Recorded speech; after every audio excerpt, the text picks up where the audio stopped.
Kayo na po manghusga kung ito ba ay karapat-dapat na ginawa. Pag-usapan po natin itong si John Vic Remulla at hindi na po siya nakapagtimpi. Okay? Bigyan po natin ng komentaryo.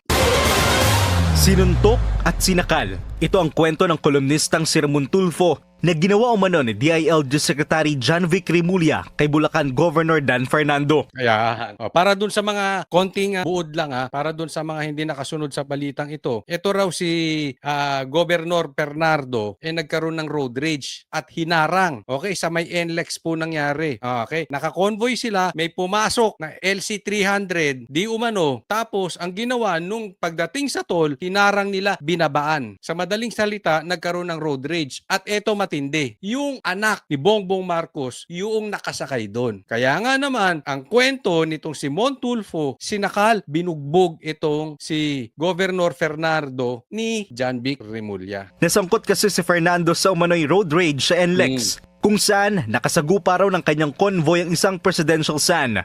Base sa Facebook post ni Tulfo, pinatawag ni Secretary Remulla si Governor Fernando sa kanyang opisina sa Camp Crame at doon naganap ang umano'y pananakit. Pero tinawanan lang ito ni Remulla. Anya, nagsalita na si Fernando sa kung ano ang totoong nangyari at ayun na lang raw ang pakinggan. Pero sir, nagkita nga kayo ni Governor after yung sinasabi niyang incident. Usap lang. Kwentuhan lang. Via So ito ang tanong, kanino kayo maniniwala? Kay Mon Tulfo o kay John Vic? Kasi magkaiba sila ng sinabi na nakal daw ng bugbog ito si John Vic, sabi ni Mon Tulfo. O eto naman si John Vic itinatanggi. So sa madaling salita, merong buang dito sa dalawa. May sinungaling. Hindi ko alam kung itong si Mon Tulfo dahil laos na TV personality na broadcaster, gumagawa lang ng gimmick, nakikisaw-saw lang para gumawa ng ingay, or eto si John Vic talagang dahil palibhasa siya po ang secretary ng DILG, may kapangyarihan siya dahil hawak niya ang mga pulis, no? So sino dito ang baliw? Definitely may baliw. Hindi lang may sinungaling, may baliw dito. Kasi kung totoo yung sinasabi ni Mon Tulfo, baliw to si John Vic. Bakit ka mambubugbog? Masama yun. Kahit ba sabihin natin nag-road rage, ginagawa mo ba yan? Napakadaming road rage. Simula nung nakaupo ka, meron ka bang binugbog? Wala naman, di ba? Meron ka bang sinakal? Wala naman. So, ibig mong sabihin, pag ang na-road rage mo, anak ng presidente, pwede. Pwede ka naman bugbog. Pero pag ang na-road rage, ordinaryong Pilipino, katulad ko, katulad ninyo, hahayaan. Wala kang say. Yan ay kung totoo yung sinasabi ni Mon Tulfo. Pero kung hindi naman totoo, baliw na talaga to si Baliw na talaga to si Mon Tulfo kasi talagang marami siyang out of this world na mga balita. At parang siya lang nakakaalam. Hindi kaya nag-a-addict.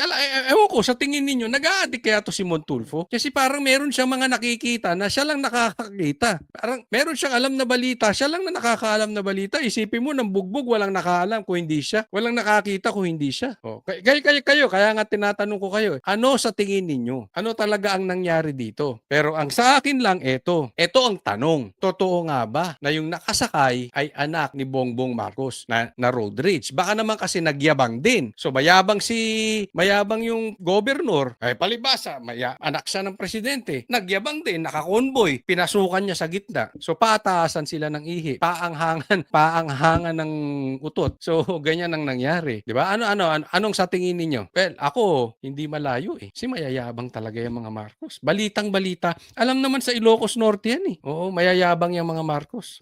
phones or personal. Both. Okay naman. Okay naman. Dagdag niya, walang bakas sa kanyang kamay na nanuntok siya. Wala Matagal na daw Pero ibinunyag din ni Secretary Remulla na hindi iyon ang unang beses na tila naghari-harian sa kalsada si Fernando. Makailang beses na raw siyang nakatatanggap ng sumbong laban sa gobernador. Hindi, pinagsabihan ko lang, huwag ka naman makahari. Diba? Kasi marami yan tagal ako naging governor, di ko may naharangan sa superhighway na walang pwede mag-overtake, diba?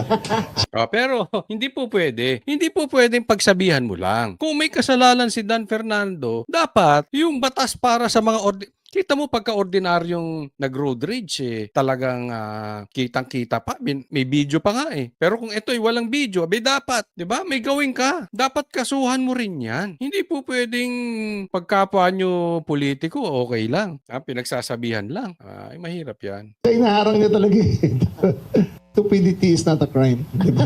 So, sinabihan ko lang na, tigil mo na yan. Alam mo kasi ito napakadelikado ha. Dapat ako sa tingin ko, kung ako lang talaga mambabatas, isa yan. Isa po yan sa gagawin kong ipapanukalang batas, yung road rage na yan. Dapat, the moment na bumaba ka ng sasakyan mo, whether ikaw ang may kasalanan or hindi ikaw ang may kasalanan, kaya kayo nagkainitan, kaya kayo nagkapikunan, pag bumaba ka na, dire-diretso na yan. At pag bumaba ka, kung yung binabaan mo may baril or kung ikaw ay bumaba dahil may baril at pumalag yung isa, dire-diretso na yan. Buhay na po usapin dyan. Eh mamaya, kasama yung pamilya. Ako, napakadelikado niyan. Kaya dapat, kung kayo magkakainitan, hindi ka mayabang. Kasi pagka mayabang ka, yung ere mo nasa utak, bababa ka eh. Diyan po nagkakaroon ng disgrasya. Oh. Mayayabang. Di, ako sa totoo lang, mayayabang pag bumaba ka ng sasakyan. Diba? Ano naman kung nakat ka? Eh ikaw ba hindi ka nagkakamali sa buong buhay mo, wala kang nakakat? Minsan nagkamali ka ng tingin sa side mirror eh. Hindi ko po sinasabing tama, pero lahat naman siguro tayo, ang tagal ko ng driver, high school pa lang nagda-drive na po tayo. Alam ko yan, nagkakamali ka rin minsan, may blind spot, hindi mo alam, nakat mo. Diba? Lahat nagkakamali, pero pagka ikaw ba yung nakat, bababa ka na lang. Doon nagkakaroon ng problema. Ayon din kay Remulla, palalagpasin na lang niya ang pahayag ni Tulfo na nagdawit sa kanyang pangalan.